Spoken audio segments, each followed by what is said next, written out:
And I've worked a concession stand myself at the movie theater. One of my very favorite jobs, That actually. probably would have been interesting. It was awesome. And I learned a lot about people, but I do know that... I think there's a difference, though, when you're working food service for an hourly wage and you're working food service based on tips. On tips. And what is that? There's a different attitude of desperation and anger. And anger. Someone's rude to you at the concession stand. So what? Yeah. Someone's rude to you and you're waiting on them and they stiff you, you like can't let it go. It ruins the whole rest of your day. And stiff you means? Don't leave you anything. Yeah, don't leave you anything. That's right. You could wait on these people. Or maybe not even enough to cover the tab. Yeah. Oh, that's rough. And at what point, what happens? At that point, do you as the server have to? Depends on what restaurant you're working right. at. The good one I worked at, they would comp you to the amount of the check, so you still didn't get a tip, but you don't have to pay for it out of your pocket. Right. But the bad restaurants I worked at, they would make you pay for it. Yeah, you'd have how to. much it was. Yeah, can you believe that? You'd have to pay. That was my case too. Yeah. I actually had to pay for a few people's food, and that's unfortunate. I hope you people out there who run away from paying your bill know what you're doing. Right. But you know, it's funny because when I worked in restaurant, I had this. You know, you have this like system of beliefs that don't make any sense. Like, if you're rude to people, you get better tips. Yes. Also, if you go out and eat somewhere, you better leave a fat tip because that's the only way you're going to get tip fat the next day. Like tip karma. Yeah, I've noticed that. The best tippers out there are people in food service. Currently, though. Because now that I'm not in food service anymore. Really? I mean, I'm an okay tipper. I'll tip you 20%. That's shameful there. Maybe, 15 or 20%. Oh, okay, But I'm not so going to tip you $20 on a $15 tab, which I might have done when I actually was making money at the restaurant I worked at. Yeah, I don't do that either. I always thought it was ridiculous. In fact, when I waited tables and worked in food service, I didn't eat out. Even my friends would be like, dude, well, let's go over here and eat some food at this joint. I'm like, you know we're going to have to drop a $40 tip. I know, and that's the thing. If they're terrible, you still leave a good tip because you're like, they're probably having a bad day, and I know what that's like. Right. But if they're really good, then you know you have to leave a good tip because they deserve it. Right. It's just, actually, the whole time I worked in food service, I only ate to-go food. And that's because that was the only place I felt like I could tip 10% and not feel bad. Yeah. So we ate to-go food for like years because I didn't want to go out and eat anywhere and lose. That makes sense. That makes sense. But I'm also really picky about it now, too. Yeah? You know, I know what you're supposed to be doing when you wait tables. And yes. If you actually walk past my table and don't make eye contact, I know exactly what you're doing. Don't pretend like, you know, that I don't know what you're doing. Right. I do. I'm on it. Yeah, I had somebody walk past me twice a couple weeks ago when I went out to eat at a sushi place. Walk past me twice with my cup completely empty. Totally avoided eye contact, and I thought, you just lost your tip. Yeah. Sorry, dude. You think I don't know the don't make eye contact game? Because I know that game. See, now you're so busy you can't make eye contact, but you really could have because you just walked past. I see. See, I didn't even know that game. I don't even look at those kind of minute details. I look at the ones on the table. What's on my table? And here's how it works for me. If I'm eating by myself, which I want to do, I don't mind doing things by myself. I'm an only child. I go to the movies by myself. Sure. Anyway, I do this. So I go there and I think, you know what? The ideal tip, if you're eating by yourself, is $4. I think if you're a waiter and you have one dude who leaves $4, you're like, dude, that's great. That's fantastic. $5 if they're excellent, and $6 if they're just super solid and just all over the place. But that's the thing. What is super solid? Or are you just feeling like coddled at a certain point? No. Like, I don't want someone. My mom was saying how the waiter actually sat down to her booth not too long ago. That's weird. And she was so offended by this, she didn't leave a tip because it was so offensive to her. And I thought, I can kind of see that. I can understand what you're saying. Yeah. He was basically trying to play the I'm best friends with you game to try to get more money. Right, exactly. Don't think that anything a waiter ever says or does to you is not purely motivated by the tip that you're going to leave. That's all that they are thinking about. Right. Nothing else. Right.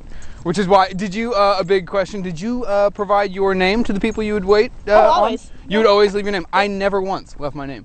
Yep, always. And I always suffered for it. My tips were never very good as a waiter, but I was, you know, my first week waiting over at, definitely got Employee of the Month. But I still made much less money than anyone else. Right. And it's just because I was all about good service, not, you know, hi buddy, how you doing? Right. I just was never into that. Never into that. Well, you know, when people would ask me, how's it going today? I cannot lie about anything, honestly. Almost really nothing not her can I lie style. about. So really not her people style. ask me, how's it going? I'd be like, as good as it gets when you're waiting tables at such and such restaurant.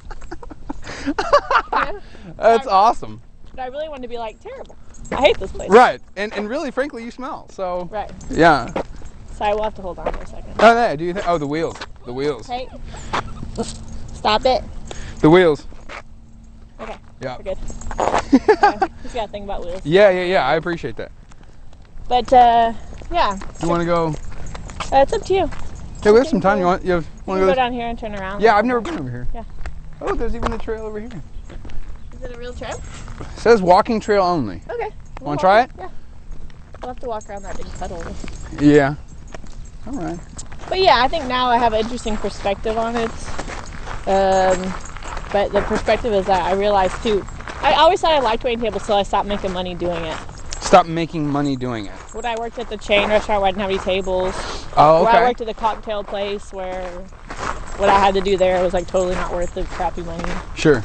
And when I worked at the Southern themed food restaurant. Southern themed. I love how you put that. The issue is that Southern food not popular in Colorado. I imagine not. Only in the South actually do people want to eat. Huh, who'd have thunk? Yeah, it's surprising actually. You might think people want to eat fried bull testicles everywhere, but they don't. For whatever reason. Oh. Or man. fried. My favorite burger was the cardiac arrest burger. That's what it was called? It was a triple-decker cheeseburger with onion rings, fried pickles. Wow. And I mean pickle spears. Let me put fried pickle spears on top. 3 big fat onion rings, and the whole thing was coated in a huge thick layer of ranch dressing. Wow. With a bun on top. With a bun on top. Yeah. Wow. So it was about this tall. Oh, so this was an actual burger. They fit all that in between bread. It was actually a burger. That's insane. It's pretty messed up. Wow. Yeah, but you know what? The only people who would eat that were people that were not from Colorado. Coloradoans wouldn't eat that stuff. They're very healthy. They're a fit I was going to say, yeah, because in Colorado they're pretty progressive, is what I understand. They don't eat that garbage food. And actually, one of the items that we had on the menu was called junkyard nachos. They might as well call it garbage can nachos.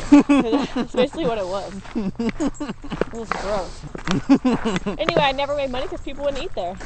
The amazing thing is I never made money, but I still had to do, since they were so broke, they'd only staff 3 waiters at a time. So even though they were supposed to run it with 6, they were running it with 3. So we'd have huge sections. Still not making money because nobody's eating there.